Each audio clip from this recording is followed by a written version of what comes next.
सबको नए साल की शुभकामना कि आपका भविष्य उज्जवल हो, आपका परिवार खुश रहे, आप आगे बढ़ते रहो, भारत की चिंता करते रहो, भारत जोड़ने का काम करो, तोड़ने का मत करो। धन्यवाद।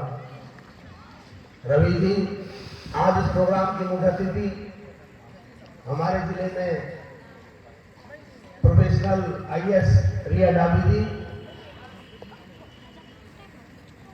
श्रीमती पारिक जी PPO साहब रोडवाल, डॉक्टर दीप सिका जी, ऋषिराज सिंगल जी DD साहब, SHO साहब, पुष्पेंद्र जी तहसीलदार साहब, डॉक्टर अंजू यादव जी,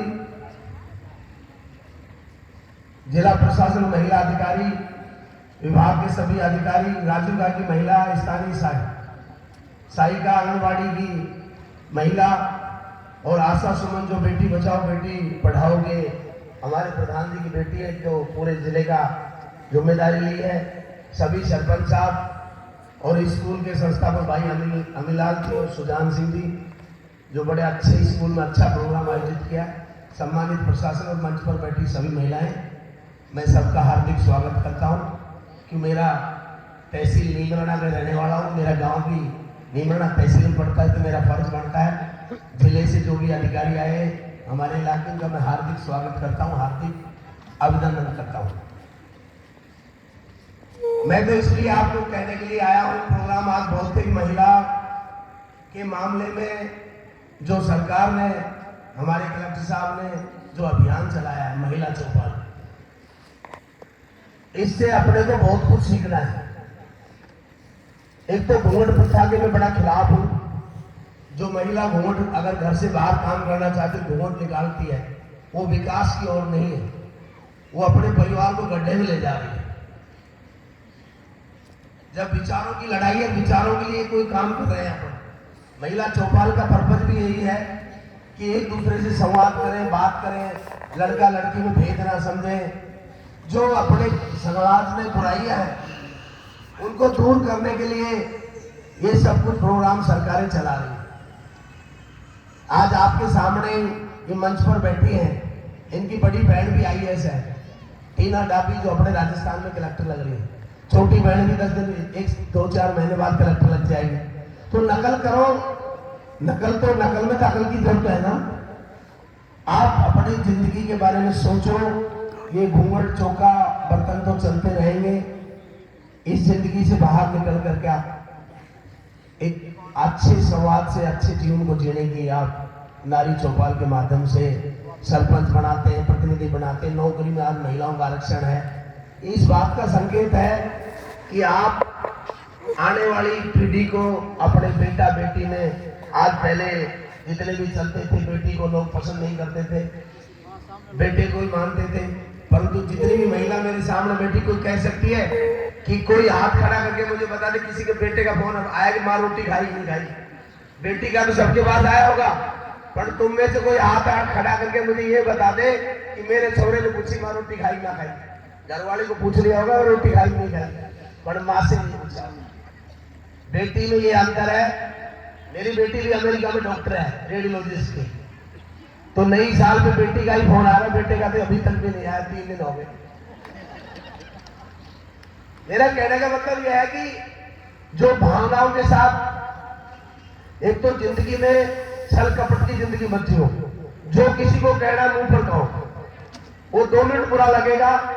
आप क्या गलती करते हो, बात को छुपाने से बात बहुत बड़ी बढ़ जाती है। आपके सामने कोई दिक्कत आ रही, उसका तुरंत समाधान है। जो भी अधिकारी है, जो भी कर्मचारी आपके ऊपर सीनियर, जो परिवार का मुखिया है, उसको उस बात से अवगत कराओ कि मेरे साथ ये समस्या है। धीरे धीरे वो आप इतना बड़ा रूप धारण हो जाता है, छोटी बात को बहुत बड़ी बात बना देते हो आप। क्यों? बात छुपाने से बात का रिजल्ट दूसरा आदमी उसका फायदा उठा लेता है। आपको कोई व्यक्ति ने कोई काम कहा, आपने उसका जवाब दे दिया, हो सकता नहीं हो सकता, तो उत्तर क्या मिलेगा कि वो उसी टाइम समाधान। आपने उस बात को चुप कर लिया, बात का जवाब नहीं दिया, 3 दिन बाद में आदमी दूसरा रूप करता है, षड्यंत्र रचता है, तो आपके रास्ते में बड़ी बाधाएं पैदा कर देता है।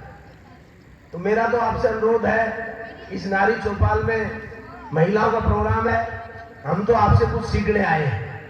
ये जिले का प्रशासन बैठा है, पूरा इस तहसील का प्रशासन बैठा है, आपके माध्यम से हमें भी कुछ सीखने को मौका मिलता है। आज प्रैक्टिकल और किताबी ज्ञान में बहुत बड़ा अंतर है। अगर अपने किताब से पढ़ाई होती तो अपने यहां नहीं बैठते।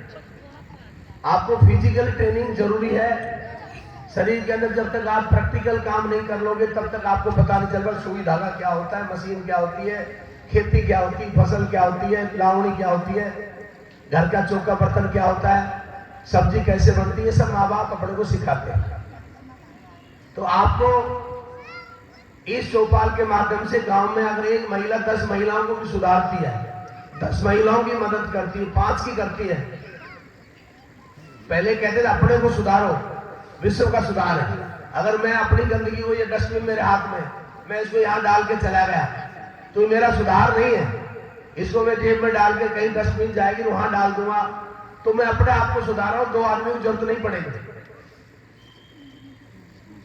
अपने हिंदुस्तान के अंदर बहुत कुछ बदलने की जरूरत है, क्योंकि साधन नहीं थे, विकसित देश था और विकसित देश में सीखने से ही विकसित होता है। मैं 2015 में अमेरिका गया था, न्यू जर्सी।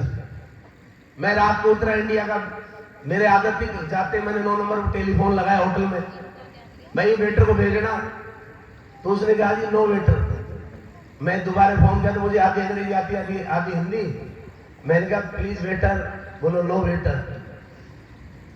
फिर मैंने वहां उस पर जो काम करती थी, अपने गुजरात की महिला थी, उसने कहा जी आप इंडियन हो गया? मैं हाँ इंडियन। बोलती हिंदी बोल लो, कोई दिक्कत नहीं। मैंने बात की, बोला जी हमारे सिस्टम 200 रूम की प्रॉपर्टी थी, हमारे यहाँ सोने के लिए लोग आते, खाने के लिए कूपन लो, खाना खाकर जाओ, वेटर नहीं मिलेगा। आप रेस्टोरेंट में जाओ, कूपन लो और खाना खा लो। अपने क्या करते हैं, टेलीफोन करके प्लेट, एक कमरे में 10 प्लेटें लगा ली। आदमी अपने जीवन को खुद जिएगा तो जिंदगी है। दूसरा, आज महिला के भरोसे पूरा परिवार चलता है, बेचारी बर्तन भी वही मांगती, आटा भी वही गूंथती है, कोई पति सहयोग नहीं करा। पति तो नौकरी लग गया, उसके बाद वो तो पूरा घर का मुखिया होगा, जिसको मिलता हो 10,000, पर घर का चौधरी बन जाता है। उस पति को भी समझना पड़ेगा, उस बेटे को भी समझना पड़ेगा, उस बाप को भी समझना पड़ेगा कि घर में अगर मैं सब्जी काट लेता हूँ, ये छूक देगी, मैं आटा गूंद दूंगा, ये बेल देगी। इस तरह के सहयोग का युग चल गया। इस युग में घर का व्यक्ति अगर महिला का साथ नहीं देता तो परिवार लंबा नहीं चल सकता। उस पति को आप गंदी आदतें डाल दो। गुब्बारे ने स्वागत कर दिया मेरा। आप गलती मत करो, पति से इतने दब के रहने की जरूरत नहीं है, उसको काम बताओ। आप ढीला छोड़ते हो, थोड़ी देर में बीड़ी फूक आ जाता है, कुछ शराब पी के आ जाते हैं, उन पर आप अंकुश लगाओ। आपका अधिकार बराबर का है। जो व्यक्ति गलती कर रहा है, जुआ खेलता है, मैं कल गोवा से आया हूं, पूरे जुआ के अंदर, गोवा के अंदर जुआरी इकट्ठे होकर, मैं भाई नई साल मनाने आए। बोला हाँ साहब, जिससे मिला भाई मैं तो कसीनो खेलने आया। तो वो भी परिवार है जो टोकते नहीं। फिर मैं वहां की स्टोरी पूछने लगा लोगों से, मैं क्या क्यों आते हैं यहाँ? तो मुझे किसी व्यक्ति ने पूछा, और कसीनो के मालिक से मैं मिला, अपने गुड़गांव का ही था, लोग जानते, कांडा, गोपाल कांडा था और एक छोटा राजन, दोनों का मैं उनसे मिला। मैंने कहा साहब ये धंधा आपने कहां से सीखा, इतने लोग क्यों आते हैं?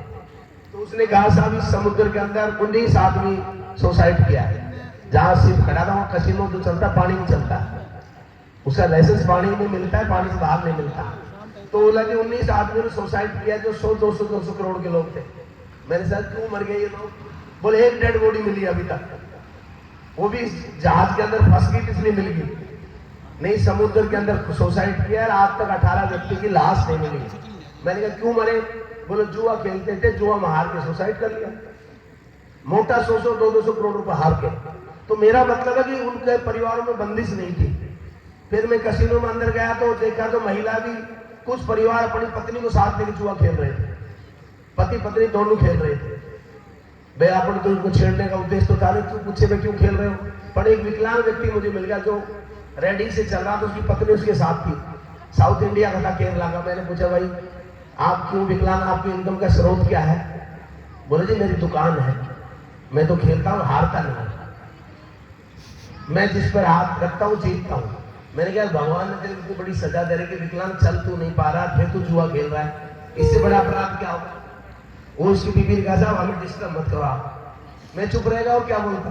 मेरा कहने का मतलब है कि आपकी लाइफ में किसी को, आपको पूरा अधिकार है, उसका उपयोग करो। किसी से दबने की जरूरत नहीं। अपने अधिकारों का पूरा परिवार को चलाने में पति का भी सहयोग उतना जितना पत्नी का। ज्यादा पति को छूट दोगे तो आपके लिए दिक्कत होगी। मैं तो यही कहता हूं, नया साल है, पति की ज्यादा खिलाफत करना मेरे लिए हानिकारक हो सकती है। तो इसलिए आपकी मैडम बैठी है, ये डेवी जी आपको बताएंगे विस्तार से।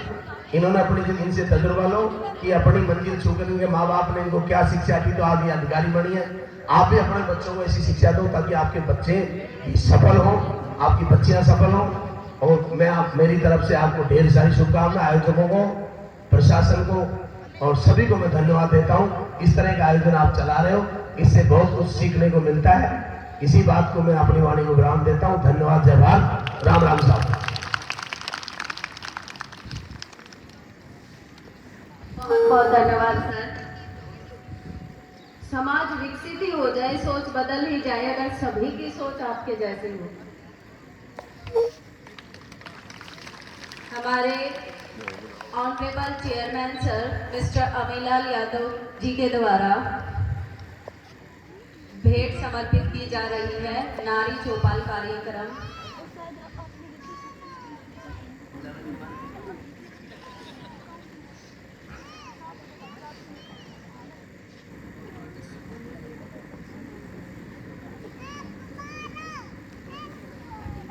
सर, बहुत बहुत धन्यवाद आपका हमें अपना महत्वपूर्ण समय देने के लिए।